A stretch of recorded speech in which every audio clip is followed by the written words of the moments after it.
बेटा next topic है समांतर प्लेट संधारित्र की धारिता। ये मोस्ट इम्पॉर्टेंट टॉपिक है और जो मैंने आपको पीडीएफ सेंड करी थी, पीडीएफ में लास्ट पेज में वो सेंड करती हूँ जिसमें आपके लॉन्ग क्वेश्चंस जो हैं मैं आपको दिखाती हूँ कि बोर्ड में कई बार जो आए हो क्वेश्चंस, तो उसमें आपने देखा होगा कि ये क्वेश्चन बोर्ड में कई बार आया हुआ है, समांतर प्लेट संधारित्र की धारिता। तो इसमें डेरिवेशन है कि अगर दो समांतर प्लेटें हों धातु की तो उनकी धारिता कितनी होती है। तो डायग्राम इसका संधारित्र जैसा ही है। ये और ये दो जो हैं समांतर प्लेटें हैं धातु की, एक दूसरे के आमने सामने हैं और विद्युत रोधी स्टैंड पे लगी हुई हैं और एक दूसरे के समांतर हैं। इनके बीच में कोई भी वायु या कोई विद्युत रोधी पदार्थ भरा हुआ है। अब इसमें से एक प्लेट को नाम x दे देते हैं और एक को y दे देते हैं और जो इनके बीच की दूरी है वो है d। हमने ये माना कि जो इनके बीच में माध्यम है, जो भी माध्यम भरा हुआ है, उस माध्यम का जो परावैद्युतांक है वो है k। अब प्लेट जो x है उसको प्लस q आवेश दिया जाता है और जैसा कि मैंने संधारित्र में आपको पढ़ाया था, तो प्रेरण द्वारा जो उसके सामने वाली प्लेट है उस पर माइनस क्यू आवेश आ जाता है, माइनस क्यू अंदरी तल पर, और जो बाहर वाला तल है इस पर इसके ऑपोजिट यानी कि प्लस आवेश आ जाता है। पर क्योंकि ये जो वाई वाली प्लेट है, ये देखिए इसको कनेक्ट किया होता है पृथ्वी से, तो यहाँ जितना भी आवेश है वो सारा पृथ्वी में चला जाएगा, तो इसीलिए बाहर प्लस आवेश नहीं रहेगा, सिर्फ कौन सा आवेश रहेगा, माइनस का, इधर प्लस का और इधर माइनस का। तो दोनों पर एक दूसरे के बराबर पर विपरीत आवेश होंगे।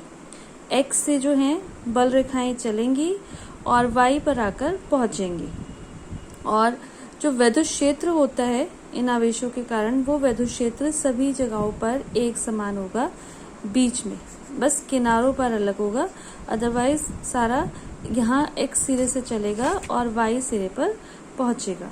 अब हमने ये लिया कि जो प्रत्येक प्लेट है उसका जो पृष्ठ घनत्व है, आवेश का पृष्ठ घनत्व, वो सिग्मा है, जैसा कि आप फर्स्ट चैप्टर में पढ़ चुके हो।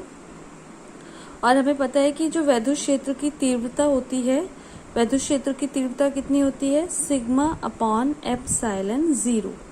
और अगर जैसा कि मैंने बताया कि दोनों प्लेटों के बीच में परावैद्युत माध्यम भरा हुआ है, तो इसलिए सिग्मा अपॉन के एप्सिलॉन 0, जहाँ पर k जो है वो परावैद्युतांक है और एप्सिलॉन 0 जो है वो विद्युतशीलता होती है, निर्वात की विद्युतशीलता।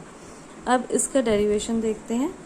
तो हमें E का फॉर्मूला पता है कि E is equal to sigma upon K epsilon 0, जहाँ पर जो सिग्मा है वो आवेश का पृष्ठ घनत्व होता है और सिग्मा का जो हमें मान पता है, सिग्मा बराबर होता है Q अपॉन A।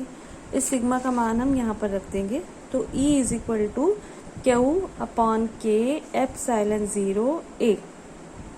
अब जैसा कि ये बताया मैंने कि दोनों प्लेटों की जो बीच की दूरी है वो d है और जो विभवांतर है दोनों प्लेटों के बीच का वो v है, तो जो विद्युत क्षेत्र की तीव्रता E होगी वो कितनी होगी, v अपॉन d। तो यहाँ से v का मान क्या आ गया, E इंटू डी, और E का मान यहाँ अभी हमने निकाला, तो यहाँ से v का मान क्या आएगा, q d upon K epsilon 0 A। और जो कल आपने पढ़ा था धारिता बराबर किसके होता है, Q अपॉन V के, तो Q का मान ऊपर और V का मान जो हमारे पास आया है Q D upon K epsilon 0 A। तो यहाँ Q से Q कट जाएगा, C का मान क्या आएगा, K epsilon 0 A upon D। तो विद्युत क्षेत्र की जो धारिता जो होती है किसी भी संधारित्र की धारिता, कल भी मैंने आपको बताया था कि वो किस किस पर निर्भर करती है। एक तो उनके बीच में भरे हुए परावैद्युत पदार्थ के, अगर परावैद्युतांक अधिक होगा, ऐसा माध्यम जिसका परावैद्युतांक अधिक होगा तो धारिता भी अधिक होगी। प्लेटों का क्षेत्रफल अधिक होगा तो धारिता भी अधिक होगी, और प्लेटों के बीच की दूरी अगर कम होगी तो धारिता अधिक होगी। तो डिपेंड किस किस पर करती है, K पर, A पर और D पे। धारिता K और A के तो अनुक्रमानुपाती होती है, मतलब K और A बढ़ने से धारिता बढ़ जाती है, और D यानी कि उनके बीच की दूरी के व्युत्क्रमानुपाती होती है कि दूरी कम होगी तो धारिता बढ़ जाती है। अगर प्लेटों के बीच में निर्वात हो तो निर्वात का मतलब जो परावैद्युतांक K होता है वो होता है 1।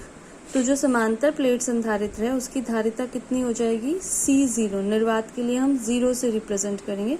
C0 is equal to K1 आ गया एप्सिलॉन 0A अपॉन D।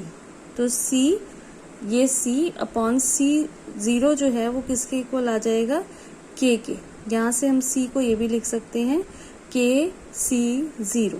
इसका मतलब कि प्लेटों के बीच में अगर हम निर्वात के स्थान पर कोई परावैद्युतांक भर देते हैं तो संधारित्र की जो धारिता होती है वो कितने गुना हो जाती है, K गुना बढ़ जाती है। अब इसके साथ जो क्वेश्चन है एक ये भी आता है कि समांतर प्लेट संधारित्र की धारिता, या फिर ये भी आ जाता है क्वेश्चन समांतर प्लेट संधारित्र की धारिता जब उनकी प्लेटों के बीच आंशिक रूप से परावैद्युत पदार्थ रखा हो।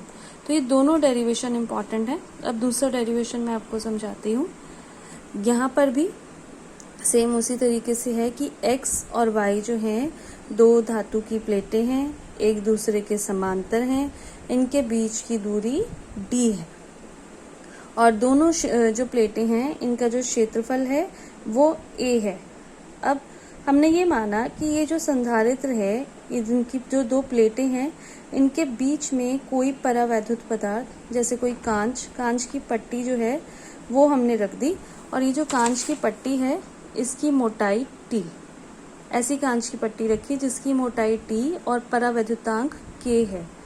तो अब जो प्लेटें हैं, पहले इन प्लेटों के बीच में वायु थी, अब पूरी प्लेटों के बीच में वायु नहीं है। प्लेटों के बीच की दूरी D और जो बीच में हमने कांच की पट्टी रख दी इसकी दूरी T, तो जो वायु रह जाएगी वो कितनी जगह पे रह जाएगी, सिर्फ D माइनस T जगह पर रह जाएगी। तो अब जो विद्युत क्षेत्र की तीव्रता होगी, जैसे पहले फॉर्मूला था कि E0 is equal to Q upon epsilon 0A, ये कौन सी जगह पे, जहाँ पर वायु है, और जहाँ पर ये पट्टी रखी गई है उसके लिए जो विद्युत क्षेत्र की तीव्रता होगी वो E बराबर Q upon K epsilon 0A। ये दो अलग अलग इक्वेशंस हैं। E0 जहाँ पर वायु है उसके लिए Q अपॉन एप्सिलॉन 0A, और क्योंकि जो वायु होती है उसके लिए K का मान 1 होता है, और E is equal to Q upon K epsilon 0A, ये उसके लिए जो बीच में पट्टी रखी गई है उसके लिए E। अब जो विभवांतर है V इज इक्वल टू होता है E इंटू D के। अब यहाँ पर जो जिस जगह पर वायु है वो जगह कितनी है, D माइनस T, और उसके लिए जो विद्युत क्षेत्र है वो E0। तो V is equal to E0 D minus T plus जहाँ पर ये पट्टी है यहाँ पर विद्युत क्षेत्र है E into T, E0 D minus T plus E into T। इनके मान रखेंगे, E0 का मान Q upon epsilon 0A D minus T plus E का मान Q upon K epsilon 0A T। इन दोनों में से Q upon epsilon 0A common आ जाएगा, तो अंदर बचेगा D minus T plus T upon K।